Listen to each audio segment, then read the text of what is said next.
చింతమనేని హల్చల్ ఎవరో ఒకరు చావాలంటూ రచ్చ, టీడీపీకి తలనొప్పి, విజయవాడలో మాల్య బ్రదర్స్. ఇవన్నీ దారుణమైనవండి. ఈ చింతమనేని ప్రభాకర్ చంద్రులు శాసనసభ్యుడు పవన్ కళ్యాణ్కు బాగా ఆయన ప్రజల దృష్టిలోకి తెచ్చింది ఇదే.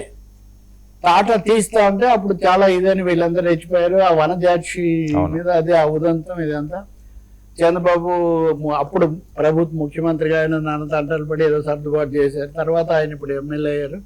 కానీ ఇప్పుడు పవన్ కళ్యాణ్ జనసేన ఆయన నుంచి కాదు, వైసీపీ నుంచి కాదు, వాళ్ళ పార్టీ లీగల్ సెల్ ఉపాధ్యక్షుడైన ఈడుపుగడ్డి శ్రీనివాస్ నుంచి.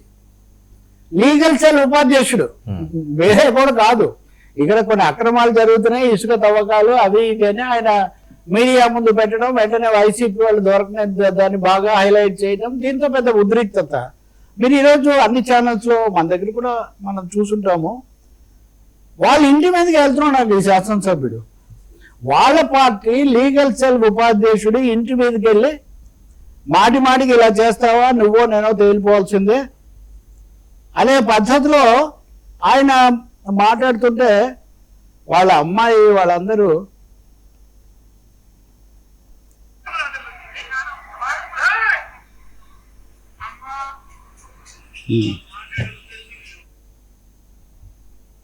అది ఎవరో ఒకరే ఉండాలి, ఎవరో ఒకరే బతకాలి. డిఎస్పీ పోలీసులు ఉన్నారు, డిఎస్పీ కదా సరే హోదా ఎవరిదో నాకు తెలియదు. పోలీస్ అధికారులు అక్కడ ఉన్నారు, కుటుంబ సభ్యులు ఉన్నారు, వాళ్ళ అమ్మాయి కూడా ఆమె కూడా అడుగుతుంది, అది జరగనే లేదు. ఈ పరిస్థితి ఏంటి సార్? శాసనసభ్యులే తమ పార్టీకి చెందిన వాళ్ళ ఇంటి మీదకే వెళ్ళి, అంతకుముందు మనం తిరుపూరులో చూసాం, అప్పుడు మళ్ళీ కేసు నచ్చింది, ఈయన ఒకరి మీద ఒకరు ఆరోపణలు, ఇంకా అనంతపురం జిల్లాలో 1-2 ఇట్లాంటివి చూసాం. ఇది మరీ ఎక్కువ ఇంటి మీదకి వెళ్ళి చేసి జేసీబీ కూడా తీసుకెళ్ళాడంట ఆయన. ఇది నిజంగా ఆశ్చర్యకరం. అది అంతా అయిన తర్వాత ఆయన పోలీసులు ఏదో సర్ది చెప్పి తీసుకుపోయారు, బాగానే ఉంది. కానీ ఈయన మీద కేసు పెట్టారు, కేసు ఈయన మీద పెట్టారు. ఈయన పార్టీ నుంచి సస్పెండ్ చేశారు. ఏమని సమస్యలు ఏమైనా ఉంటే పార్టీలో చర్చించాలి, కానీ మీరు ఇలా పెట్టకూడదని మేము ఇదివరకే చెప్పాము, కానీ ఆయన వినలేదని. వాళ్ళ పార్టీలో ఏం చేసుకుంటారు వాళ్ళ ఇష్టం, కానీ సాధారణంగా అది ఒక ప్రజా సమస్య కదా, అది పార్టీ సమస్య కాదు. పైగా ఇంతకుముందు అప్పుడు ఇసుక తవ్వకం సమస్య, అప్పుడు వనజాక్షి ఇష్యూ వచ్చినప్పుడు కూడా ఆమె సరిగ్గా మాట్లాడలేదని అన్నారు. చాలా చర్చ జరిగింది, చర్చ కదా అప్పుడు పెద్ద రచ్చ జరిగింది. సో మళ్ళీ ఇప్పటి వరకు కూడా అవే పరిస్థితులు ఉంటే ఎందుకు వాళ్ళని చక్కదిద్దడం లేదు, ఎందుకు వాళ్ళ మీదే పడుతున్నారు?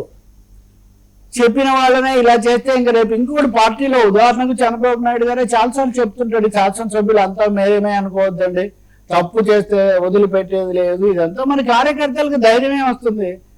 రాష్ట్ర ఉపాధ్యక్షుడు అందరూ లీగల్ సెల్ ఆయన మీదే జరిగితే మాకేముందని చిన్న బక్క కార్యకర్తలు ఏం మాట్లాడతారు? ఇదో పెద్ద గుణపాఠం కదా. రెండోది ఎమ్మెల్యేనే వెళ్ళి ఇలా చేస్తే మిగతా వాళ్ళు ఏమవుతారు? గతంలో జరిగితే ఖండించారు, ఇప్పుడైనా ఖండిస్తాం కదా, మనం ఖండించాలి కదా. ఇంక ఇదొకటి. ఇక్కడ మనం మళ్ళీ విజయవాడ రాజధాని ప్రాంతం, కేసినేని బ్రదర్స్, కేసినేని చిన్ని, కేసినేని నాని అది వరకు అయ్యారు. గతసారి అటు ఆ పార్టీకి వెళ్ళి పోటీ చేసి ఓడిపోయారు, ఇప్పుడు ఈయన అయ్యారు. వీళ్ళిద్దరూ నువ్వు విజయ్ మాల్యా అంటే నువ్వు విజయ్ మాల్యా అని ఒకరి మీద ఒకరు కేసులు పెట్టుకున్నారు. ఇప్పుడు కేసులేని చిన్నీకేమో ఆయన కుటుంబానికి సంబంధించిన సంస్థలకు నోటీసులు అవి వస్తున్నాయి, వాళ్ళ పార్టీ శాసనసభ్యుడే చేస్తున్నాడు. ఈయన వెళ్ళి ఒక మాట చంద్రబాబు నాయుడుకు బహిరంగంగా ఫిర్యాదు చేశారు. దాన్ని మా వాళ్ళు ఇవన్నీ ఇట్లా ఇన్ని ఆరోపణలు ఉన్నాయి, దీని మీద మీరు దర్యాప్తు చేపి చర్యలు తీసుకోండి, ఇది మేము నీ ప్రభుత్వ ప్రతిష్ట కూడా భంగం కలుగుతుందని. సో నా మీద ఇలా తప్పు చేస్తావా అని చెప్పి ఈయన ఆయన మీద కోర్టులో కేసు వేస్తే పోలీసులు స్టేషన్లో ఫిర్యాదు చేస్తే పోలీసులు ఆయన మీద కేసు పెట్టారు. ఇంత లోపల ఇప్పుడు ఈ రోజు నిన్న ఆయన ఏంటి చిన్ని చెప్తుంది అంటే 123 కోట్లు ఓవర్సీస్ బ్యాంక్ దగ్గర లోన్ తీసుకున్నారు, అవన్నీ వేరే వాడేశారు, కాబట్టి ఈయన ఒక విజయ్ మాల్యా అని. అంటే ఒక విధంగా ఇప్పుడు ఆయన తర్వాత చివరి 2 ఏళ్లలో వైసీపీ అయిండొచ్చు, కానీ మొన్నటి వరకు ఆయన కూడా టీడీపీలో 2 సార్లు పార్లమెంట్ సభ్యుడు, ముఖ్యమైన వ్యక్తి. ఏంటి అంతర్గతమైన తలనొప్పులు, అటు ఆయన కొలకపూడి వర్సెస్ కేసినేని మీద వాళ్ళ ఇంట్లో వస్తున్న ఈ విషయాలైనా, విజయవాడలో ఇది ఒక పెద్ద వివాదాస్పదమైన విషయంగానూ ఉంది. ప్రభుత్వానికి సరిగ్గా పాలనా కేంద్రం దగ్గర ఇవి కొనసాగటం, వాటి మీద ఇదమిద్దంగా ఒక వైఖరి తీసుకోకపోవటం, దాటేయటం.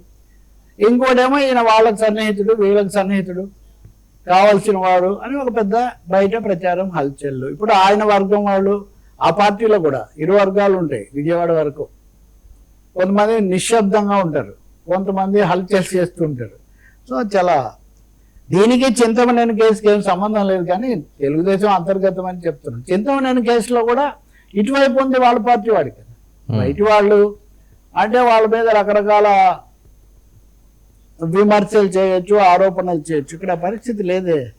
సో కొంచెం ఇల్లు చక్కబెట్టుకోవాల్సిన అవసరం ఒకటి, కూటమి చక్కబెట్టుకోవాల్సిన అవసరం ఒకటి కనిపిస్తుంది. గతంలో ఇట్లాంటివి 2-3 వస్తే పవన్ కళ్యాణ్ కొన్ని దాని మీద చర్య తీసుకున్నాడు కదా.